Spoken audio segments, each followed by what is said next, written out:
नमस्कार दोस्तों, आपके अपने यूट्यूब चैनल स्टडी पॉइंट 3.3 में। दोस्तों, जैसे कि आपको पता है UP triple S C PET की तरफ से नोटिफिकेशन आ गया है, जो है कि जिसके फॉर्म नहीं डले हैं वो अपना फॉर्म डलवा सकते हैं। तो आप लोग अपना फॉर्म डाल लीजिए, क्योंकि इसकी लास्ट डेट जो है कि 27 तारीख है, 27 जुलाई। तो आप लोग अपना अपना फॉर्म जो है कि जल्दी से फिल करा दीजिएगा। तो मैं आज आपके लिए UP triple S C PET का जो पिछली ईयर का पेपर है वो लेके आया हूँ। बिल्कुल जो है कि पिछली साल का पेपर है, सेकंड शिफ्ट का है, जो है कि सेट ए का पेपर है। चलिए देखते हैं पिछली साल कैसे कैसे क्वेश्चन आए थे जो है कि पेपर में। तो चलिए चलते हैं क्वेश्चनों की तरफ।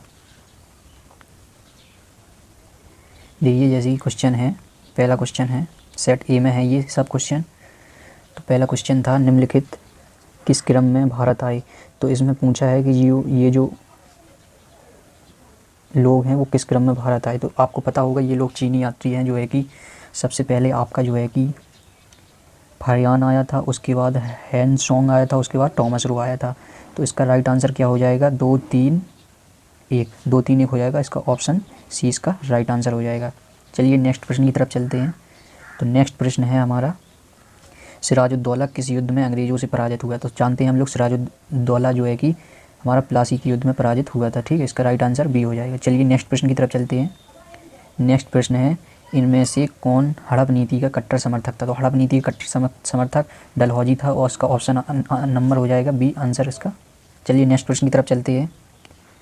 नेक्स्ट प्रश्न था, भारतीय इतिहास में धनवंतरी कौन थे। तो भारतीय इतिहास में धनवंतरी हम लोग जानते हैं चंद्रगुप्त विक्रमादित्य की सभा को संबोधित करने वाले प्रसिद्ध चिकित्सक थे। तो इसके चंद्रगुप्त विक्रमादित्य, ठीक है, चंद्रगुप्त हो जाएगा। इसका राइट आंसर ऑप्शन बी हो जाएगा। चलिए नेक्स्ट प्रश्न की तरफ चलते हैं। ये सारे प्रीवियस ईयर के सेकंड शिफ्ट के जो है कि सेट ए के क्वेश्चन है। चलिए नेक्स्ट प्रश्न की तरफ चलते हैं। नेक्स्ट प्रश्न है, निम्न में से किसने महात्मा गांधी के खिलाफत आंदोलन से जुड़ने का विरोध किया। तो महात्मा गांधी के खिलाफत आंदोलन से जुड़ने का विरोध जो है कि मोहम्मद अली जिन्ना ने किया था। तो इसका ऑप्शन सी राइट आंसर हो जाएगा। चलिए नेक्स्ट प्रश्न की तरफ चलते हैं। मैं आज आपको सारे 100 के 100 प्रश्न आज कराऊंगा। चलिए, तो नेक्स्ट क्वेश्चन है, इनमें से मैं 10वें क्वेश्चन पे आ गया, जो है कि इधर ये रहा क्वेश्चन, 5वां क्वेश्चन। ठीक है, मैं गलती से पहुंच गया वहाँ पर।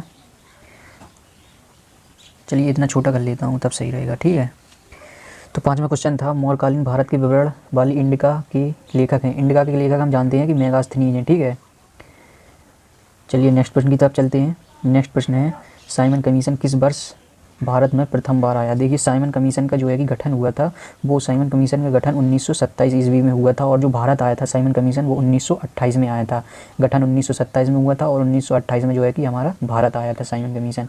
और आप लोगों को पता भी होगा साइमन कमीशन का विरोध लाला लाजपत राय ने किया था, और उनकी जो है कि हत्या कर दी गई थी ब्रिटिश सरकार द्वारा लाठी डंडों से। ठीक है, तो चलिए नेक्स्ट प्रश्न की तरफ चलते हैं। नेक्स्ट प्रश्न है हमारा, भारतीय राष्ट्रीय कांग्रेस द्वारा किस अधिवेशन में ऐतिहासिक पूर्ण स्वराज पूर्ण स्वतंत्रता का प्रस्ताव पारित किया गया। तो ये जो है कि हमारा लाहौर में प्रस्ताव किया गया था। चलिए नेक्स्ट प्रश्न की तरफ चलते हैं। तो नेक्स्ट प्रश्न है 8, जो है कि इसमें मिलान करने हैं। तो मिलान में जैसे कि हम जानते हैं इंडियन नेशनल पार्टी जो है कि, रुकिए ज़रा, इसको मैं सही कर लेता हूँ।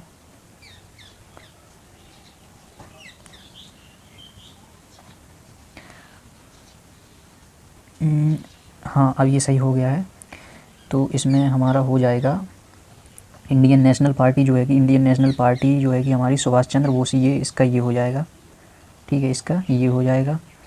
और गदर पार्टी की स्थापना जो है कि हमारा ये हो जाएगा लाला हरदयाल। और मित्र मेला इसका हो जाएगा, इसका बीडी सावरकर हो जाएगा। ठीक है, 3 होम रूल लीग की एनी बेसेंट। ठीक है, इसके ये हो जाएगा। तो क्या हो जाएगा, A3 B2, सॉरी A3 नहीं, ए हो जाएगा, A2 है, B1 है, और जो है कि C जो है हमारा C3 है, B4 है। तो इसका राइट आंसर हो जाएगा हमारा बी, ऑप्शन नंबर बी इसका राइट आंसर हो जाएगा। चलिए नेक्स्ट प्रश्न की तरफ चलते हैं। तो नेक्स्ट प्रश्न है हमारा ये, जो कि मैंने ये वाला प्रश्न करा दिया था, तो इसका राइट आंसर आया था मोहम्मद अली जिन्ना। ठीक है, चलिए नेक्स्ट प्रश्न की तरफ चलते हैं।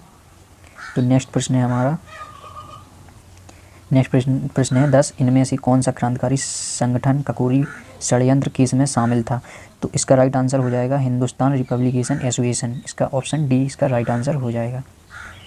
नेक्स्ट क्वेश्चन है 11 नंबर, नागार्जुन सागर बांध किस नदी पर बना है? तो नागार्जुन सागर बांध जो है कि हमारी कृष्णा नदी पर बना है। चलिए नेक्स्ट प्रश्न की तरफ चलते हैं। नेक्स्ट प्रश्न है हमारा, माउंट एवरेस्ट पर प्रथम बार चढ़ाई किस वर्ष की गई थी? तो माउंट एवरेस्ट पर प्रथम बार जो है कि चढ़ाई हमारी की गई थी 1953 ईस्वी में। चलिए नेक्स्ट प्रश्न की तरफ चलते हैं। तो नेक्स्ट प्रश्न है, भरतपुर में स्थित पक्षी अभयारण्य राष्ट्रीय उद्यान का नाम? तो इसका नाम है कैला देवी घाना राष्ट्रीय उद्यान। तो इसका राइट आंसर ऑप्शन सी इसका राइट आंसर हो जाएगा। चलिए नेक्स्ट प्रश्न की तरफ चलते हैं। तो नेक्स्ट प्रश्न है, भिलाई इस्पात संयंत्र के लोहे अयस्क का स्रोत? तो इसका राइट आंसर हो जाएगा दिल्ली राजहरा। इसका ऑप्शन ए राइट आंसर हो जाएगा। चलिए नेक्स्ट प्रश्न की तरफ चलते हैं। तो नेक्स्ट प्रश्न जो है कि हमारा दर्रों से दिया है, तो देखते हैं क्या कह रहा है। दिए गए दर्रों उनके स्थानों कौन सा जोड़ सही नहीं है? मतलब हमें गलत देखना है कौन सा इसमें गलत है। चलिए देखते हैं। तो जोजिला और बुर्जिल जम्मू कश्मीर, ये हमारा जो है कि सही नहीं है। ये तो हमारा सही है, सॉरी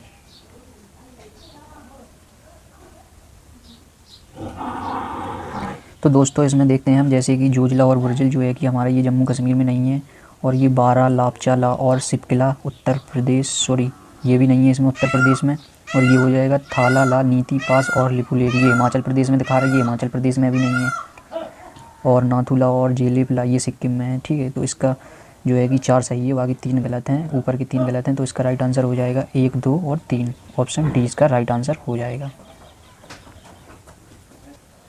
चलिए नेक्स्ट प्रश्न की तरफ चलते हैं। Question number 16। क्वेश्चन नंबर 16 है, किसके बढ़ने के फलस्वरूप निजी निवेश में वृद्धि की अधिक संभावना होगी?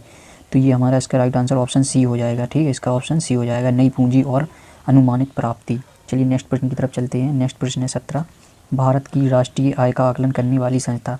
तो राष्ट्रीय आय का आकलन करने वाली संस्था जो है कि केंद्रीय सांख्यिकी संगठन, ऑप्शन इसका डी आंसर इसका राइट हो जाएगा। चलिए नेक्स्ट प्रश्न की तरफ चलते हैं। तो नेक्स्ट प्रश्न है, सेवा क्षेत्र का दूसरा नाम क्या है? तो सेवा क्षेत्र का जो है कि दूसरा नाम जो है तृतीयक हो जाएगा। ठीक है, ऑप्शन ए इसका राइट आंसर हो जाएगा। चलिए नेक्स्ट प्रश्न की तरफ चलते हैं। तो नेक्स्ट प्रश्न है, भारत में श्वेत क्रांति के जनक के रूप में किसे जाना जाता है? तो श्वेत क्रांति के रूप में हम जानते हैं डॉक्टर वर्गीस कुरियन को जाना जाता है, ऑप्शन बी इसका राइट आंसर हो जाएगा। चलिए नेक्स्ट प्रश्न की तरफ चलते हैं। तो नेक्स्ट प्रश्न है इसमें, भारत में आर्थिक सुधार 1991 के दौरान प्रधानमंत्री कौन थे? तो 1991 के करीब हमारे पीवी सिन्हा राव जी थे। ठीक है, ये अटल बिहारी वाजपेयी ये हमारे शायद 1999 के करीब थे, मनमोहन सिंह 2014 के करीब थे। तो इसका राइट आंसर पीवी सिन्हा हो जाएगा। चलिए नेक्स्ट प्रश्न की तरफ चलते हैं। तो नेक्स्ट प्रश्न है, भारत के संविधान में इनमें से क्या राज्य सूची में सम्मिलित नहीं है? तो इसका राइट आंसर हो जाएगा ऑप्शन डी दंड प्रक्रिया संहिता। चलिए नेक्स्ट प्रश्न की तरफ चलते हैं। नेक्स्ट प्रश्न है, निम्नलिखित में से क्या भारतीय संविधान की मुख्य विशेषता नहीं है? तो इसका राइट आंसर ऑप्शन बी हो जाएगा प्रतिबद्ध न्यायतंत्र। नेक्स्ट प्रश्न की तरफ चलते हैं। तो नेक्स्ट प्रश्न है, निम्न में से क्या नागरिकों को आर्थिक न्याय प्रदान करता है? तो आर्थिक न्याय जो है कि राज्य की नीति निर्देशक सिद्धांत जो है कि ऑप्शन सी इसका राइट आंसर हो जाएगा। चलिए नेक्स्ट प्रश्न की तरफ चलते हैं। तो नेक्स्ट प्रश्न है जो है कि पॉलिटी से हमारे प्रश्न आ चुके हैं। तो भारतीय संविधान का कौन सा अनुच्छेद राज्य सरकारों को ग्राम पंचायतों के आयोजन के लिए निर्देशित करता है? तो ये हमारा अनुच्छेद 40 है, इसका right answer option number B हो जाएगा। चलिए नेक्स्ट प्रश्न की तरफ चलते हैं। त्रिस्तरीय पंचायती राज व्यवस्था का विचार किसने रखा? तो ये हमारा विचार जो है कि बलवंत राय मेहता ने रखा, ऑप्शन इसका राइट आंसर हो जाएगा। चलिए नेक्स्ट प्रश्न की तरफ चलते हैं। तो नेक्स्ट प्रश्न है हमारा 26, बिजली का प्रवाह सर्किट में कब होता है? तो बिजली के प्रवाह सर्किट में कब होगा? जब हम स्विच चालू करेंगे। तो उसका ऑप्शन इसका राइट आंसर हो जाएगा। चलिए नेक्स्ट प्रश्न की तरफ चलते हैं। नेक्स्ट प्रश्न है, प्रतिरोध की एसआई इकाई क्या है? तो प्रतिरोध की हमें पता है ओम इसका मात्रक होता है, एसआई का, ऑप्शन बी इसका राइट आंसर हो जाएगा। चलिए नेक्स्ट प्रश्न की तरफ चलते हैं। तो नेक्स्ट प्रश्न है, नींबू का खट्टा स्वाद इनमें से किस उपस्थिति के कारण होता है? हम जानते हैं नींबू में जो है कि साइट्रिक अम्ल होता है, इसलिए हमारा जो है कि ये नींबू खट्टा होता है। और अगर कहा जाए कि सबसे ज़्यादा मात्रा जो है कि साइट्रिक अम्ल की किस में होती है, तो ये हमारी आंवले में होती है। ठीक है, विटामिन सी सबसे ज़्यादा आंवले में पाया जाता है। चलिए नेक्स्ट प्रश्न की तरफ चलते हैं। नेक्स्ट प्रश्न है, कर्कटजनक रसायन से होता है, तो ये हमारा कैंसर से होता है।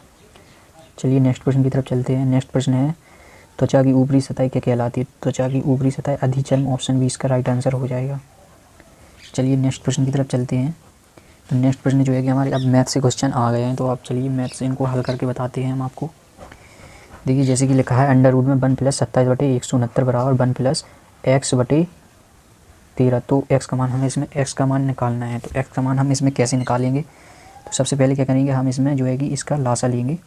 तो 169 का हम लासा लेंगे, ठीक है, 169। तो 169 का हम 169 + 27 तो ये कितना हो जाएगा 196, ठीक है। तो ये अंडर रूट में, इसको अंडर रूट में बराबर, और ये है 1 + x/13। तो ये हो जाएगा 13 एकम 13 x,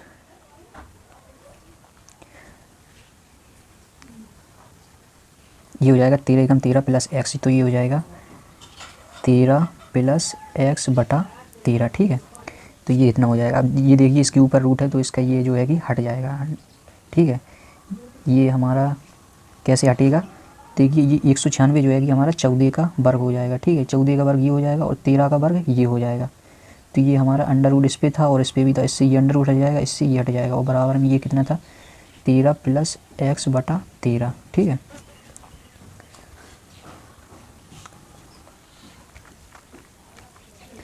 तो क्या होगा,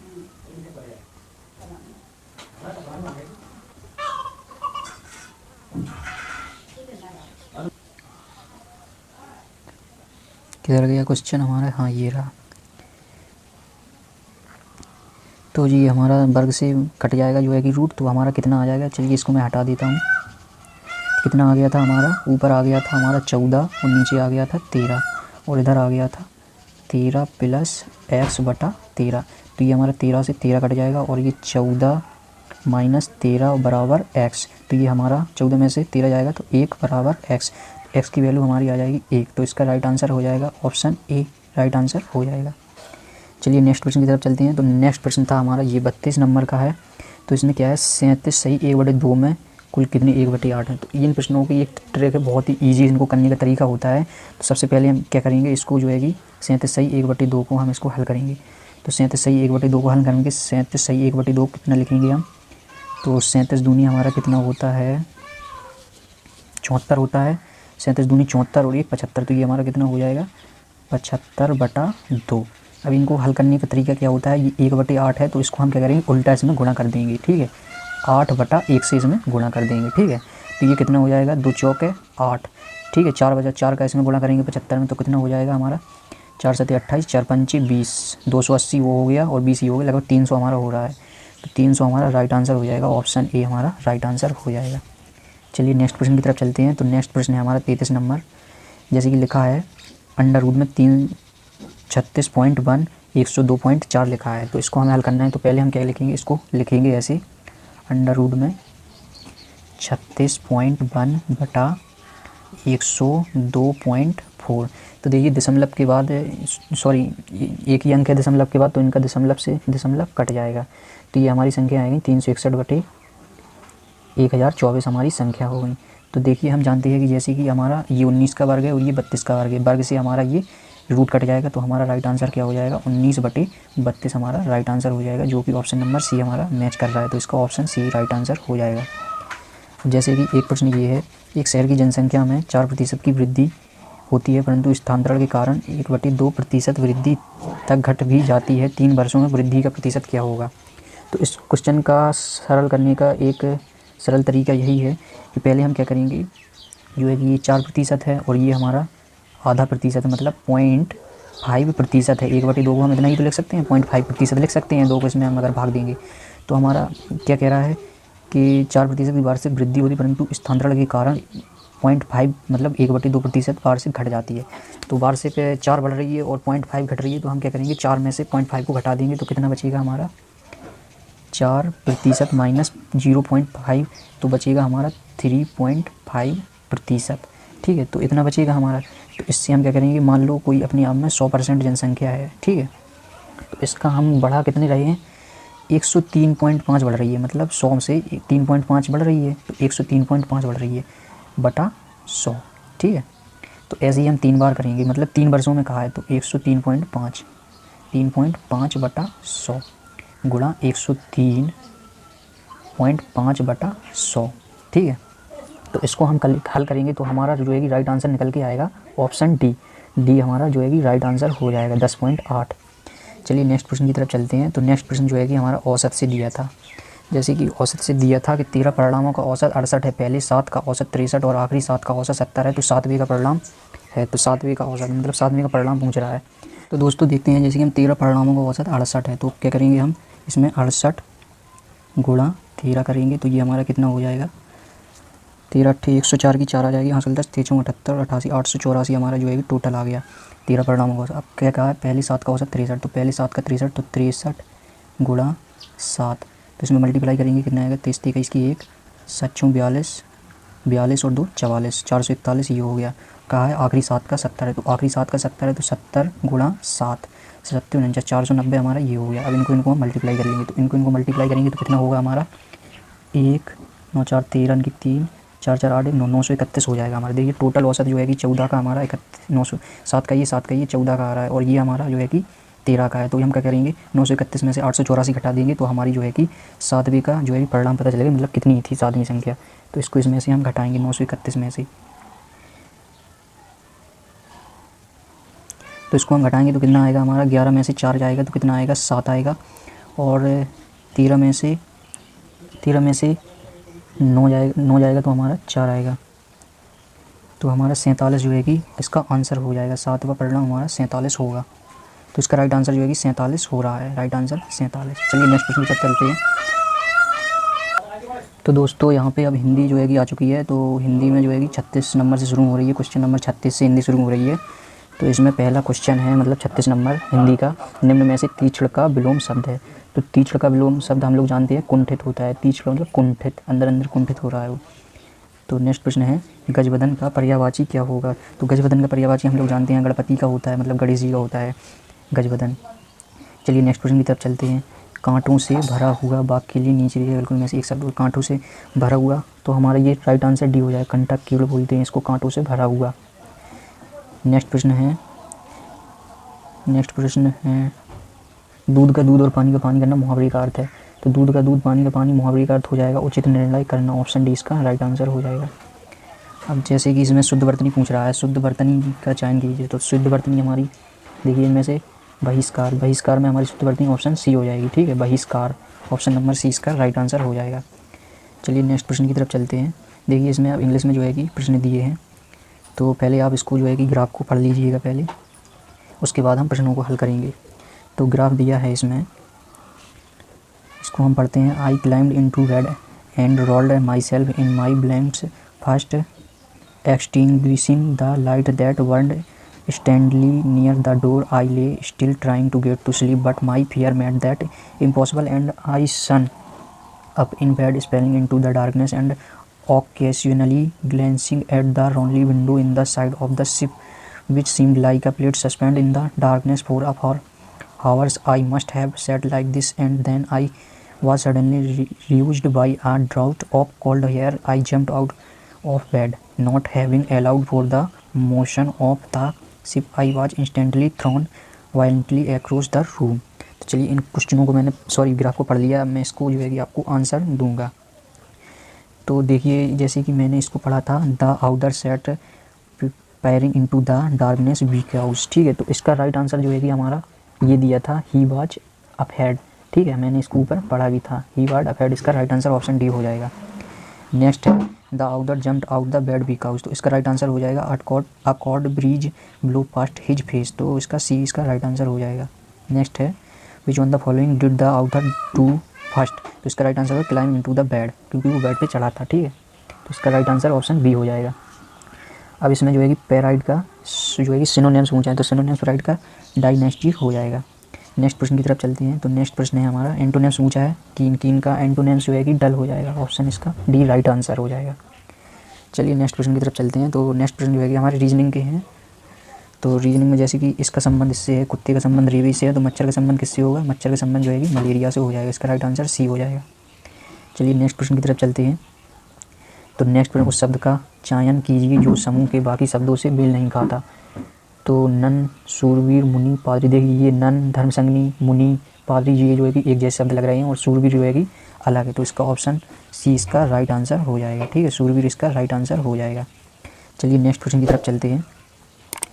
नेक्स्ट प्रश्न है, किसी निश्चित कोड भाषा में कंप्यूटरॉन को लिखा जाता है, ये इसको ये लिखा जा रहा है, तो इसी कोड भाषा में एडवांटेज इसको क्या लिखा जाएगा। देखिए इसका संबंध हम इसको देखते हैं क्या है इसका संबंध। तो देखिए क्या है, पहले मैं इसको इधर लिख ले रहा हूँ, COMPUTRONE।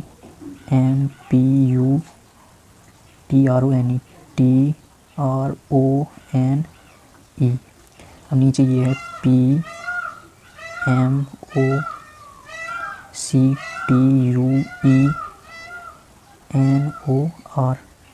ठीक है, तो इसको हम कैसे करेंगे, जो इसका ये चौथा है, इसका ये है, इसका ये है, इसका ये चल रहा है अपोजिट। ठीक है, और सॉरी इसी में करके बता दे रहा हूँ मैं, जैसे कि देखो लिखा है सी का इससे ये हो जाएगा। ठीक है, फिर जो है कि ओ का जो है कि ये हो जाएगा, एम का ये हो जाएगा, पी का ये हो जाएगा, टी यू है तो टी का ये अपोजिट हो जाएगा, और इसका यू का ये अपोजिट हो जाएगा, और ये का ये अपोजिट, एन का ये, ओ का ये, आर का ये। तो ये हमारा हो जाएगा, जैसे कि एडवांटेज है तो ए में हमारा सबसे पहले ए इधर आएगा, ए, फिर बी आएगा यू बी वाला ये, फिर डी आएगा, फिर ए आएगा, उसके बाद एन टी रह गया तो टी पहले आएगा, एन बाद में आएगा, उसके बाद ये है AGES तो एस पहले आ जाएगा, उसके बाद ई आएगा, उसके बाद जी आएगा, उसके बाद ए आएगा। तो देख लीजिए ये ऑप्शन किस में है, DATNSEGA। तो ये हमारा जो है कि मिल रहा है ए बी जो है कि ऑप्शन बी जो है कि इसका मिल रहा है, ऑप्शन बी इसका राइट आंसर हो जाएगा। चलिए नेक्स्ट प्रश्न की तरफ चलते हैं। तो नेक्स्ट प्रश्न है हमारा ये, एक आदमी ने एक महिला से कहा तुम्हारी माँ के पति की बहन मेरी बुआ है, वही महिला उस आदमी से किस प्रकार संबंधित है। तो इसका राइट आंसर जो है कि ऑप्शन डी हो जाएगा, उसकी बहन लगेगी। ठीक है, चलिए नेक्स्ट प्रश्न की तरफ चलते हैं। नेक्स्ट प्रश्न है ये, यदि 18 फरवरी 2005 को शुक्रवार है तो 18 फरवरी 2007 को कौन सा दिन होगा। तो इसको मैं आपको डिटेल में तो नहीं बता रहा हूँ, इसका आंसर ही बता दे रहा हूँ। इसका राइट आंसर ऑप्शन ए हो जाएगा, टाइम बहुत लगेगा इसमें। ठीक है, तो चलिए नेक्स्ट प्रश्न की तरफ चलते हैं। तो नेक्स्ट प्रश्न है, भारत के उस प्रथम राज्य का नाम क्या है जिसने अपने सभी निवासियों को स्वास्थ्य बीमा प्रदान किया। तो ये जो है कि हमारे करंट अफेयर से क्वेश्चन है, तो इसका राइट आंसर जो है कि उस साल ये था राजस्थान। ठीक है, चलिए नेक्स्ट प्रश्न की तरफ चलते हैं। नेक्स्ट प्रश्न है, RBI ने 22 जुलाई 2021 से किस भुगतान तंत्र को नए कार्ड जारी करने पर प्रतिबंध लगा दिया है। तो इसका राइट आंसर जो है कि हमारा देखने को मिला था मास्टर कार्ड पर जो है प्रतिबंध लगाया गया था। चलिए नेक्स्ट प्रश्न की तरफ चलते हैं। तो नेक्स्ट प्रश्न है, योग के बारे में जागरूकता बढ़ाने के उद्देश्य से भारत में किसके द्वारा मोबाइल ऐप नमस्ते योग शुरू किया गया। तो ये हमारा आयुष मंत्रालय के द्वारा जो है कि शुरू किया गया था। चलिए नेक्स्ट प्रश्न की तरफ चलते हैं। तो नेक्स्ट प्रश्न है, टोक्यो पैरा ओलंपिक्स से जो है कि हमारा नेक्स्ट प्रश्न है, तो टोक्यो पैरा ओलंपिक्स 2021 में किसको भारतीय दल के ध्वजवाहक के लिए नामित किया गया था।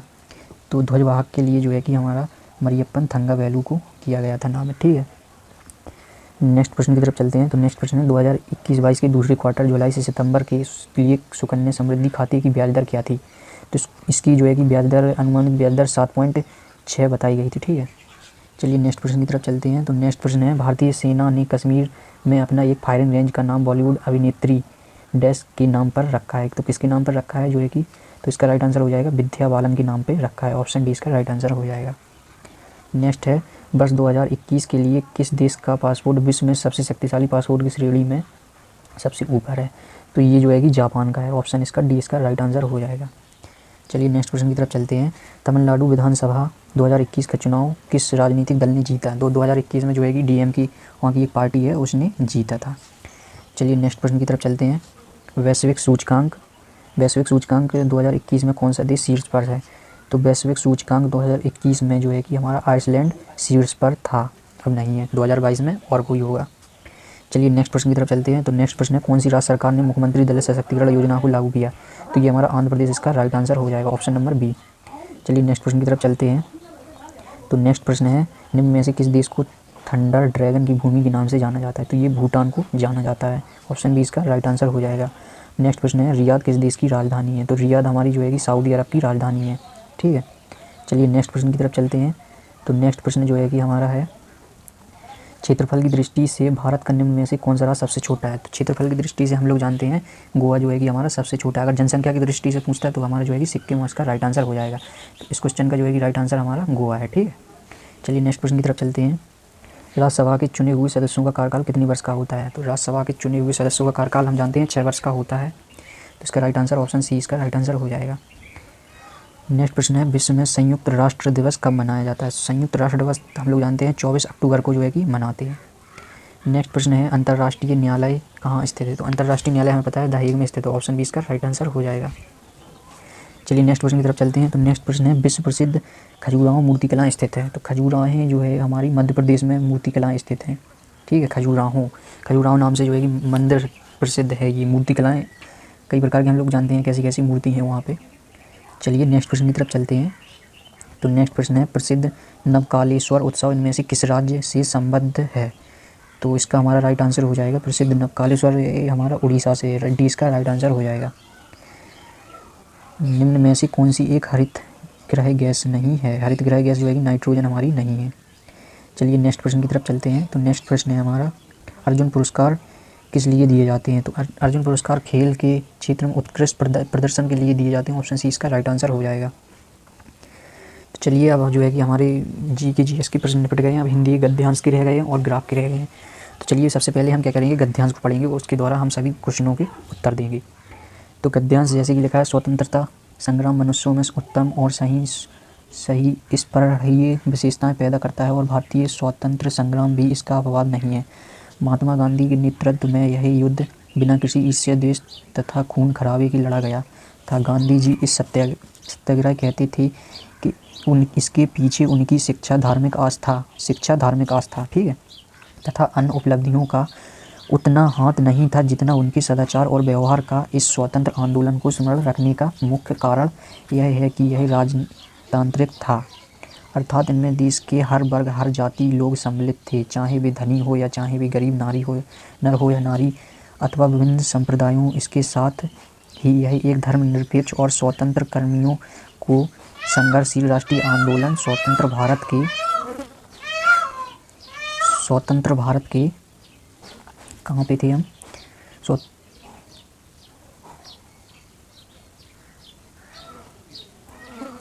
हाँ, तो हम लोग यहाँ पे थे जो है कि धर्मनिरपेक्ष स्वतंत्र कर्मियों को संघर्षशील राष्ट्रीय आंदोलन था। स्वतंत्र भारत के नागरिक के रूप में हम आज जनतांत्रिक और धर्मनिरपेक्ष का लाभ उठा रहे हैं। हम सोच नहीं सकते कि इतने बड़े देश में अपना शासन करने के लिए हम अपना प्रतिनिधित्व नहीं चुन सकते थे, या कोई गंदा कानून लागू कर दिया जाता तो हम उसके विरुद्ध आवाज़ नहीं उठा सकते थे और हम अपनी राय स्वतंत्रपूर्वक व्यक्त नहीं कर सकते थे। तो चलिए मैंने ग्राफ को जो है कि पूरा पढ़ लिया। उस पर आधारित प्रश्नों के जो है कि उत्तर देंगे हम, जिसमें उपर्युक्त गद्यांश में प्रयुक्त स्पृहणीय शब्द का अर्थ है। तो स्पृहणीय शब्द का जो है कि हमारा अर्थ हो जाएगा प्राप्त करने योग्य। ए इसका राइट आंसर हो जाएगा। चलिए नेक्स्ट प्रश्न की तरफ चलते हैं। तो नेक्स्ट प्रश्न है हमारा, उपर्युक्त गद्यांश में लेखक ने मुख्य रूप से बताया है। तो लेखक ने मुख्य रूप से महात्मा गांधी के नेतृत्व में राष्ट्रीय आंदोलन कैसा था ये बताया है। नेक्स्ट प्रश्न है, उपर्युक्त गद्यांश के लेखक का उद्देश्य क्या था? तो लेखक का उद्देश्य था भारतीय स्वतंत्रता संग्राम की विशेषता बताना। ऑप्शन बी इसका राइट आंसर हो जाएगा। नेक्स्ट है, धर्मनिरपेक्षता से अभिप्राय है। धर्मनिरपेक्षता से अभिप्राय है सभी धर्मों का आदर करना चाहिए। ठीक है। नेक्स्ट प्रश्न है, कैसे माना जाए कि हमारा स्वतंत्रता संग्राम जनहित था? यही महात्मा गांधी के सद्व्यवहार और सदाचरण का प्रतीक था। इसमें हिंदू और मुस्लिम सम्मिलित थे। यही स्वतंत्रता प्रेमियों का आंदोलन था। इसमें सभी जातियों, वर्गों, धर्मों के लोगों ने भाग लिया। डी इसका राइट आंसर हो रहा है। ठीक है, तो ये ग्राफ तो निपट गया हमारा, और जो है कि अब ये दूसरा ग्राफ जो है कि दिया है, तो इसको हम पढ़ेंगे, उसके बाद इनके आधारित प्रश्नों के उत्तर देंगे। तो चलिए पढ़ते हैं हम इनको। तो जैसे कि निम्नलिखित गद्यांश को ध्यानपूर्वक पढ़ें। तो लिखा है इसमें, विधाता रचित इस दृष्टि का सिरमौर है मनुष्य, उसकी कारीगरी का सर्वोत्तम नमूना। इस मानव को ब्रह्मांड का लघु रूप मानकर भारतीय दार्शनिकों यत पिंडों तथा ब्रह्मांडे की कल्पना की थी। उनकी यह कल्पना मात्र कल्पना ही नहीं, प्रयुक्त यथार्थ भी थी, क्योंकि मानव मन में विचारणा के रूप में घटित होता है। उसी का कृत रूप ही तो सृष्टि है। मन तो मन, मानव का शरीर भी अप्रतिम है देखने के। इसके भव्य आकर्षण एवं लावण्यमय रूप सृष्टि में अन्यन कहा है अद्भुत एवं अद्वितीय है। मानव सौंदर्य साहित्यकारों के इसके रूप सौंदर्य के। चलिए अब हम इसको ऊपर पढ़ते हैं। तो ऊपर इसमें फिर इससे है, वर्णन के लिए कितनी ही के लिखा है अप्रस्तुतों का विधान किया है और इस सौंदर्य रसी से सभी को आप्यायित करने के लिए अनेक काव्य सृष्टियाँ रच डाली। साहित्य शास्त्रियों ने भी इस मानव की भावनाओं का विवेचन करते हुए अनेक रसों का निरूपण किया है, परंतु वैज्ञानिक दृष्टि विचार किया जाए तो मानव शरीर को एक जटिल यंत्र उपमानित किया जा सकता है। जिस प्रकार यंत्र के एक पुर्जे में दोष आ जाने पर सारा यंत्र गड़बड़ा जाता, बेकार हो जाता है, उसी प्रकार मानव शरीर के विभिन्न अवयवों में यदि कोई अवयव भी बिगड़ जाता है तो उसका प्रभाव हमारे शरीर पर पड़ता है। इतना ही नहीं, गुर्दे जैसे कोमल नाजुक हिस्से खराब हो जाने से यह गतिशील उपयोग एक अवरुद्ध हो सकता है, व्यक्ति की मृत्यु हो सकती है। एक अंग के विकृत होने पर हमारा सारा शरीर दंडित हो वही काल कवलित हो जाए, यही विचारणीय है। यदि हम किसी यंत्र के पुर्जे को बदलकर उसके स्थान पर नया पुर्जी लगाकर यंत्र को पूर्व सुचारू व्यवस्थित रूप से क्रियाशील बनाया जा सकता है तो हमारे शरीर में विकृत अंग के स्थान पर नव्य निर्मल अंग लगाकर शरीर को स्वस्थ एवं सामान्य क्यों नहीं बनाया जा सकता। शल्य चिकित्सकों ने इस दायित्वपूर्ण चुनौती को स्वीकार किया, निरंतर अध्ययन और पूर्णता के अनंतर अंग प्रत्यारोपण के क्षेत्र में सफलता प्राप्त की। अंग प्रत्यारोपण का उद्देश्य है कि मनुष्य दीर्घायु प्राप्त कर सके। यहाँ यही धातव्य है कि मानव शरीर हर किसी के अंग को उसी प्रकार स्वीकार नहीं करता जिस प्रकार हर किसी का रक्त उसे स्वीकार नहीं होता। रोगी को रक्त देने से पूर्व रक्त वर्ग का परीक्षण आवश्यक है तो अंग प्रत्यारोपण से पूर्व उत्कर्ष परीक्षण अनिवार्य है। आज का शल्य चिकित्सक गुर्दे, यकृत, आंत, फेफड़े और हृदय का प्रत्यारोपण सफलतापूर्वक कर रहा है। साधन संबंध चिकित्सालयों में मस्तिष्क के अतिरिक्त शरीर के प्रायः सभी अंगों का प्रत्यारोपण संभव हो गया है। चलिए, ग्राफ को मैंने अध्ययन कर लिया है, उस पर आधारित प्रश्नों को जो है कि पढ़ते हैं। तो प्रश्न है, मानव को सृष्टि का लघु रूप माना गया है क्योंकि मानव मन में जो घटित होता है वही सृष्टि में घटित होता है। तो ये इसका राइट आंसर है। ठीक है, मैंने ऊपर पढ़ा था। तो नेक्स्ट हो जाएगा, वैज्ञानिक दृष्टि का अपेक्षाकृत अभाव होता है। तो ये हमारा जो है कि साहित्य शास्त्री में। ठीक है, नेक्स्ट प्रश्न है हमारा, मानव शरीर को यंत्रवत कहा गया है क्योंकि यह अवयव रूपी पुर्जों के विकृत होने पर शरीर यंत्रवत निष्क्रिय हो जाता है। तो इसका सी राइट आंसर हो जाएगा। नेक्स्ट है, शल्य चिकित्सकों द्वारा स्वीकार की गई दायित्वपूर्ण चुनौती थी। तो ये जो है कि अंग प्रत्यारोपण द्वारा शरीर को सामान्य बनाना, ये उनकी जो है कि दायित्वपूर्ण चुनौती थी। सी इसका राइट आंसर हो जाएगा। नेक्स्ट है, अनुच्छेद में प्रयुक्त निरामय शब्द का पर्याय है। तो इसका जो है कि निरामय शब्द का पर्याय स्वस्थ है। ठीक है, राइट आंसर बी इसका हो जाएगा। चलिए, मैंने जो है कि 80 प्रश्न आपको जो है कि पूरे करा दिए हैं। इसके बाद जो है कि अब हमारे ग्राफ जो है कि स्टार्ट हो रहे हैं। तो ग्राफ को आप जो है कि ध्यानपूर्वक पढ़ लीजिए पहले, फिर मैं आपको इस पर आधारित प्रश्नों के उत्तर बताऊंगा। जैसे कि ग्राफ में है, सीमेंट का उत्पादन मिलियन टन में, जो है कि मिलियन टन में सीमेंट का उत्पादन दिया है 2009 से 2010 में, जो है कि 42 टन ये देखो दिया है। ठीक है, 2010 से 11 में 44 टन ऐसे ही दिया है वर्ष। तो जैसे कि लिखा है, उत्पादन अधिकतम स्तर तक इस वर्ष घटा है। तो किस वर्ष घटा है, जो है कि 2015 और 16। ठीक है, 15 और 16 तो ये घटा है हमारा। ठीक है, 60 हो गया, सबसे ज़्यादा घटा है अधिकतम। तो इसका राइट आंसर बी हो जाएगा। ठीक है, इसका राइट आंसर ऑप्शन बी इसका राइट आंसर हो जाएगा।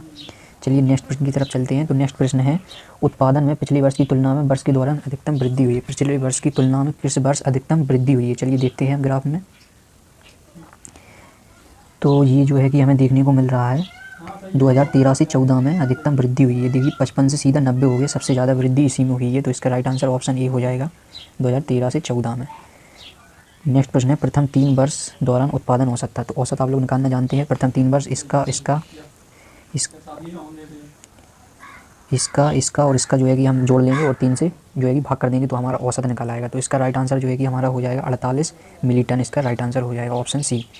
नेक्स्ट है हमारा है, सीमेंट का अधिकतम उत्पादन इस वर्ष हुआ। तो अधिकतम उत्पादन, चलिए हम ग्राफ में देखते हैं किस वर्ष हुआ है अधिकतम उत्पादन।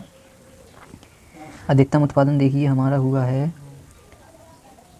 13 से 14 में जो है कि हमें देखने को अधिकतम उत्पादन मिल रहा है। ठीक है, क्योंकि इसमें और इसमें जो है कि सबसे ज़्यादा अंतर देखने को मिल रहा है, सीधा 55 से 90 हो गया है।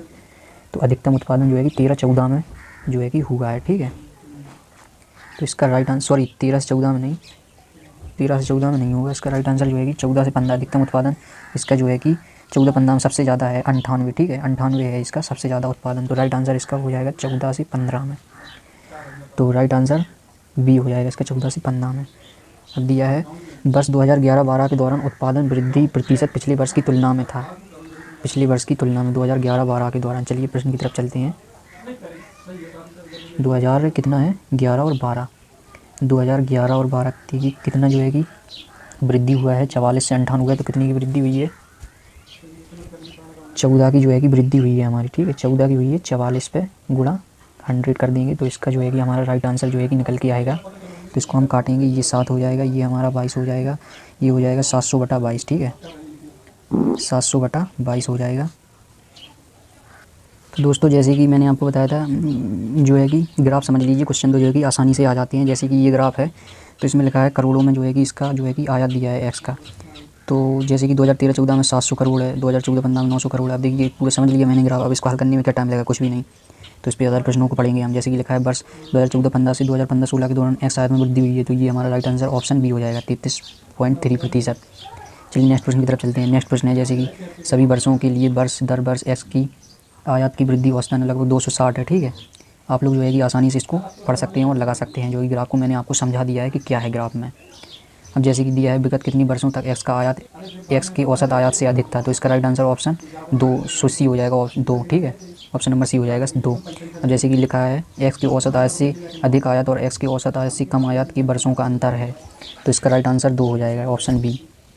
नेक्स्ट प्रश्न है जैसे कि लिखा है वर्ष 2018-19 के दौरान एक्स के आयात में प्रतिशत वृद्धि सभी वर्षों के एक्स आयात की औसत से कितनी है, उसकी औसत से कितनी है। तो इसका राइट आंसर हो जाएगा 64.38%। चलिए नेक्स्ट प्रश्न की तरफ चलते हैं। अब जैसे कि ये कितना ईजी ग्राफ है, ठीक है, ज़्यादा कठिन ग्राफ देखने को नहीं मिले थे हमें। कठिन ग्राफ उसमें देखने को मिले थे जो है कि फर्स्ट शिफ्ट में एक ग्राफ लाइन ग्राफ जो है कि बहुत कठिन आया था। अब जैसे कि लिखा है ABCD साप्ताहिक के विभिन्न दिनों पर वस्तुओं की बिक्री, ठीक है। जैसे कि सोमवार को डी की बिक्री पूछे तो कितनी है, सोमवार को डी की 20 है। अब शुक्रवार को पूछे, जैसे शुक्रवार को पूछे सी की कितनी है, तो ये हमारी 15 हो जाएगी, ठीक है। अब ग्राफ समझ लिए, सवाल को हल करने में टाइम नहीं लगता है, ठीक है। अब जैसे कि लिखा है मंगलवार को ए द्वारा बेची गई, शनिवार को सी द्वारा बेची गई वस्तु। अब देखिए आराम से निकाल सकते हैं। तो ये हमारा 20 का राइट आंसर हो जाएगा, 7:9। नेक्स्ट है सोमवार को डी द्वारा बेची गई, शनिवार को सी द्वारा बेची गई वस्तु का कितना प्रतिशत है, 44.44 इसका राइट आंसर हो जाएगा। BCD द्वारा सोमवार, मंगलवार तथा शनिवार को बेची गई वस्तुओं का औसत। तो इसका राइट आंसर जो है कि 45.90 राइट आंसर इसका हो जाएगा। नेक्स्ट प्रश्न है इसका सप्ताह के सभी 4 दिनों में डी वस्तु की बिक्री तुलना में बी वस्तु की बिक्री में कितनी प्रतिशत की वृद्धि आई। तो इसका राइट आंसर हमारा हो जाएगा 28.3%। नेक्स्ट प्रश्न है जो है कि हमारा नेक्स्ट प्रश्न है 95 सोमवार को बेची गई वस्तुओं की औसत, शुक्रवार को बेची गई वस्तुओं की औसत के मध्य अंतर। तो ये हमारा हो जाएगा 5.25 राइट आंसर। नेक्स्ट ग्राफ है ये, चलिए मैं इसको बाद में हल कराऊंगा, ठीक है, अगली वीडियो में जो है कि इसको मैं आपको हल कराऊंगा। तब तक के लिए बाय, धन्यवाद। अगर आपको वीडियो पसंद आए तो लाइक करें, चैनल को सब्सक्राइब करें, अपने दोस्तों के साथ शेयर करें।